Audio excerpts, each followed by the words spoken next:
Could you please introduce yourself? I'm Denis Naughten, the Minister for Communications, Climate Action and Environment and a TD for the constituency of Roscommon Galway. So what do you think is the most important thing about young people's involvement in the SDGs? I think the important thing in relation to young people is I think they can be the advocate in communities right across this country, explaining to their own peers, first of all, what the Sustainable Development Goals are about, what they mean on the ground in their own communities, in their own towns, but also bridging that gap with the older generations.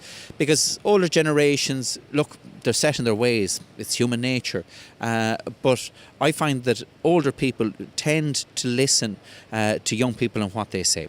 So here is an opportunity for young people to actually sit down with their grandparents, explain what the Sustainable Development Goals are about, what they're going to mean for the future of Ireland, what they're going to mean for the future of the world, but more importantly, what they're going to mean for their future as young people and the future of that local community. And I think that's the big challenge that we have.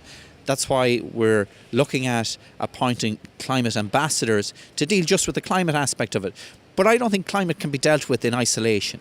You know, the three biggest emitters of carbon in the world are China, the United States, and food waste.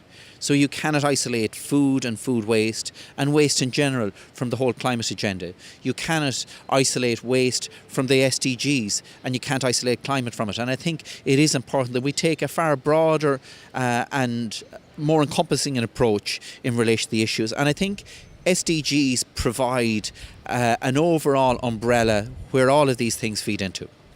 Brilliant, thank you. And what small actions do you think young people could take to battle climate change in their own lives? Well, I think what they need to do is, first of all, to understand the global issues and how they impact on them locally, and then what steps that they can make. Maybe a very small step, something very simple as reducing the amount of energy they use in their home. And my own 4-year-old daughter calls me the Minister for Closing Doors. Very simple thing, but it does have an impact. Reduces overall energy bills, saves money for houses and homes and families, and also in relation to food waste. We throw out a huge amount of food every single week and every single year. That causes me a huge problem as Minister in actually having to deal with it. Let's not generate it in the first place. Let's be sensible about it. And we're going to do more in that area to assist people in actually providing the advice, and particularly young people in advising their own parents and grandparents on what they can do. Brilliant. Thank you so much, Minister, for answering our questions. You're very welcome.